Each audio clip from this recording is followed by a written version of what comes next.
Tata bye bye, अब तो सब खत्म। अब तो सुप्रीम कोर्ट ने चुनावी बॉन्ड को टाटा बाय बाय कर दिया है। यानी कि इलेक्शन बॉन्ड के दिन खत्म हो गए। बीजेपी को इलेक्टोरल बॉन्ड में जो 5200 करोड़ रुपए मिले थे, उससे के बदले बीजेपी ने क्या बेचा? दरअसल ये विपक्ष अब पूछ रहे हैं। इलेक्टोरल बॉन्ड के जरिए अभी तक सबसे अधिक चंदा भारतीय जनता पार्टी को मिला है। वैसे ज्यादा लंबा इतिहास नहीं है इसका, लेकिन पिछले 7 सालों में जो इसने कर दिया, उसने भाजपा की संपत्ति का रिकॉर्ड का मुनाफा कर दिया। ठीक उसी तरह जैसे अमित शाह के बेटे जय शाह की संपत्ति में मुनाफा की खबर ने मीडिया जगत में सुर्खियां बटोरी थी। खैर, हम न्यूज वाले हैं, बोलने का तौर तरीका है, लिहाजा उस पर ध्यान देकर कोर्ट के आदेश का पालन करते हुए अपनी जनता के समक्ष वो सब पेश करने की कोशिश करते हैं जो इस खबर को अहम बनाती है। सुप्रीम कोर्ट ने इलेक्टोरल बाउंड को असंवैधानिक करार दिया है। साल 2017 में तत्कालीन वित्त मंत्री अरुण जेटली ने बजट में इसकी घोषणा की थी। चुनावी साल में इसके जरिए चंदा बटोरने का तत्काल प्रभाव से रोक लगा दी है। सुप्रीम कोर्ट ने 5 जजों की बेंच ने सर्वसम्मति से फैसला दिया है। उच्चतम न्यायालय ने चुनावी बॉन्ड योजना के अनुच्छेद 19(1)(a) का उल्लंघन और असंवैधानिक माना है। साथ ही आदेश दिया है कि स्टेट बैंक ऑफ इंडिया यानी कि एसबीआई राजनीतिक दलों द्वारा लिए गए चुनावी बॉन्ड का ब्यौरा पेश करेगा। इलेक्टोरल बाउंड के जरिए अभी तक सबसे अधिक चंदा भारतीय जनता पार्टी को मिला है। इलेक्टोरल बाउंड से राजनीतिक दलों को 16,000 करोड़ रुपए का चंदा मिल चुका है। जी हाँ दोस्तों, 16,000 करोड़। इसमें सबसे ज्यादा बीजेपी का हिस्सा है। चुनाव आयोग और ईडीआर के मुताबिक इसमें 55% यानी कि 6,565 करोड़ रुपए का चंदा बीजेपी को मिला है। वहीं साल 2018 से पिछले वित्त वर्ष में अभी तक राजनीतिक दलों का 12,000 करोड़ रुपए मिले थे। चुनाव आयोग के आंकड़े के मुताबिक साल 2018 में भारतीय जनता पार्टी को चुनावी बॉन्ड के जरिए 1450 करोड़ रुपए का चंदा मिला था। वहीं कांग्रेस को 383 करोड़ रुपए और तृणमूल कांग्रेस को 97.28 करोड़ रुपए का चंदा मिला था। वहीं 2019 में भाजपा को 2555 करोड़ रुपए मिले थे। इसी साल लोकसभा चुनाव हुए थे। वहीं साल 2020 में कोविड के कारण चुनावी बॉन्ड से मिलने वाली चंदे में थोड़ी सी कमी जरूर आई थी। साल 2020-21 में भाजपा को 22.38 करोड़ रुपए, कांग्रेस को 10.07 करोड़ रुपए और टीएमसी को सर्वाधिक 42 करोड़ रुपए मिले थे। साल 2021-22 में भाजपा को चुनावी बॉन्ड के जरिए 1032 करोड़ रुपए मिले। तृणमूल कांग्रेस को 528 करोड़ और कांग्रेस को 236 करोड़ रुपए मिले थे। आपको बता दें कि सुप्रीम कोर्ट ने 2 नवंबर 2023 को इस मामले का फैसला सुरक्षित रख लिया था। सुप्रीम कोर्ट ने association for democratic reforms Congress नेता जया ठाकुर और सीपीएम कोर्ट में चुनावी बॉन्ड की याचिका दाखिल की थी। भारत सरकार की तरफ से अटॉर्नी जनरल आर वेंकटमणि और सॉलिसिटर जनरल तुषार मेहता के पक्ष रहा था। क्या चुनावी बॉन्ड है, इस पर सख्त क्यों लगा दी गई है? चुनाव कोर्ट ने क्या कहा है, आइए इस वीडियो में समझने की कोशिश करते हैं। नमस्कार, मेरा नाम आर्या झा है और आप डेली हिंद देख रहे हैं। दरअसल उच्चतम न्यायालय ने 2024 में आम चुनाव से पहले इलेक्टोरल बाउंड को वैधता पर जो निर्णायक फैसला है वो सुनाया है। सुप्रीम कोर्ट जो है वो चुनावी बॉन्ड को असंवैधानिक बताते हुए इस पर रोक लगा दी है। इस बारे में जानते हैं कि चुनावी बॉन्ड क्या है, देश में कब और क्यों लाया गया चुनावी बॉन्ड, क्या इससे पैसे जो लगाते हैं लोग उन्हें रिटर्न मिलता है कि नहीं। आम जनमानस के बीच इलेक्टोरल बॉन्ड यानी कि चुनावी बॉन्ड से जुड़े कई सवाल है, आइए उन सब का जवाब जानने की कोशिश करते हैं। चुनावी बॉन्ड एक तरह का वचन पत्र है जिसकी खरीदारी भारतीय स्टेट बैंक के चुनिंदा शाखाओं पर किसी भी भारतीय नागरिक या कंपनी की ओर से की जा सकती है। यह बॉन्ड नागरिक या कॉरपोरेट कंपनियों की ओर से अपनी पसंद के किसी भी राजनीतिक दल को दान करना जरिया है। चुनावी बॉन्ड का फाइनेंशियल यानी कि वित्तीय बिल 2017 के साथ पेश किया गया था। 29 जनवरी 2018 को नरेंद्र मोदी के नेतृत्व वाली एनडीए सरकार ने चुनावी बॉन्ड योजना 2018 को अधिसूचित किया था। उसी दिन से इसकी शुरुआत हुई। चुनावी बॉन्ड पर तिमाही की शुरुआत में सरकार की ओर से 10 दिनों की अवधि के लिए बिक्री की गई थी, उपलब्ध कराए गए जा रहे थे।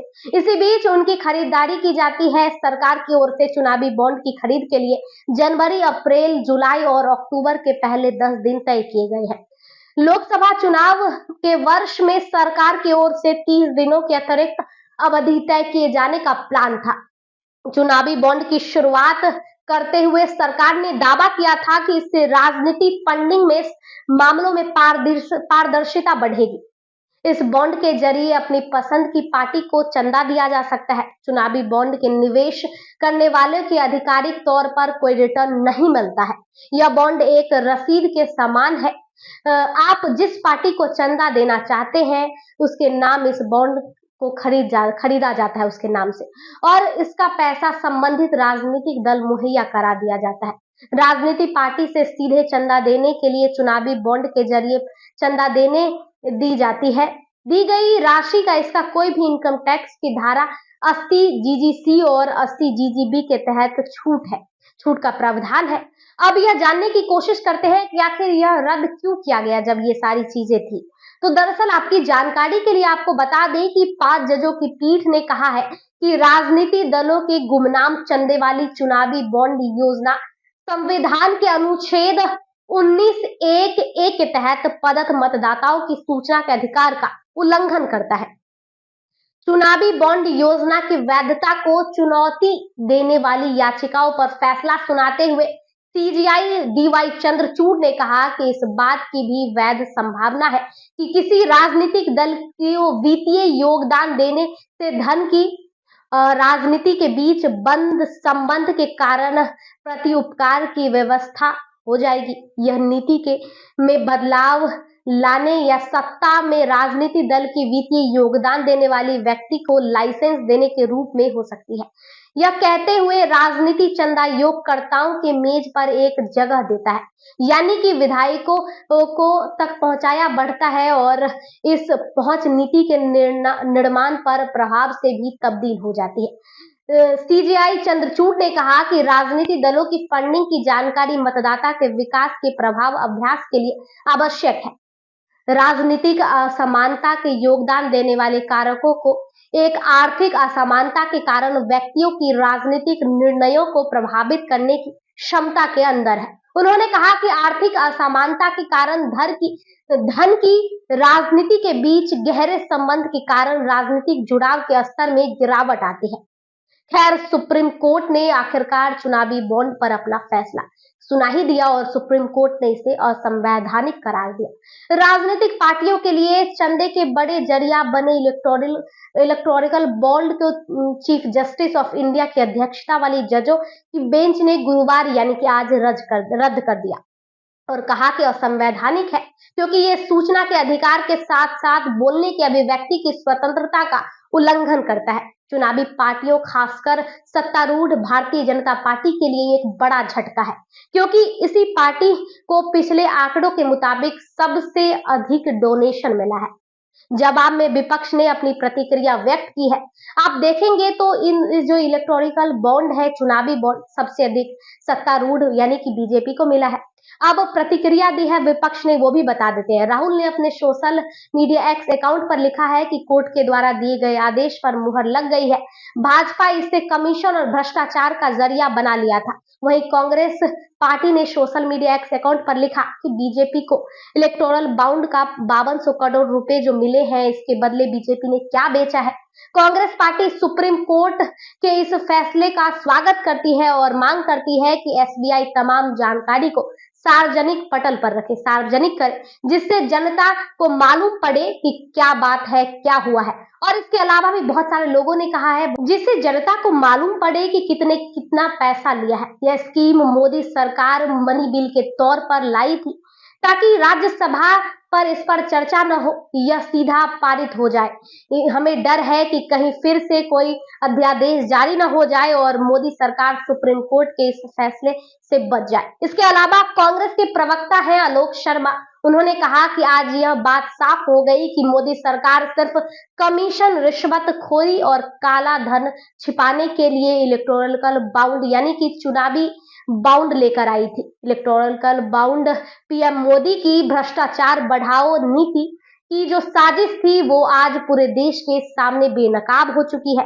पीएम मोदी की ऐसी भ्रष्टाचारी नीतियां लोकतंत्र के लिए बेहद घातक है। कांग्रेस आरोप लगा रही है कि मोदी सरकार सिर्फ कमीशन, रिश्वतखोरी और काला धन छिपाने के लिए ये चुनावी बॉन्ड लेकर आई। इससे जनता के की जो राय है वो भी अहम है, क्योंकि पार्टी तो जो विपक्ष के है वो आरोप लगाएंगे ही। इसीलिए हम आपसे भी पूछते हैं कि आपकी क्या राय है, आप आपको क्या लगता है, आप इस विषय में क्या सोचते हैं? जो इलेक्शन के समीकरण बदल सकते हैं इससे या नहीं?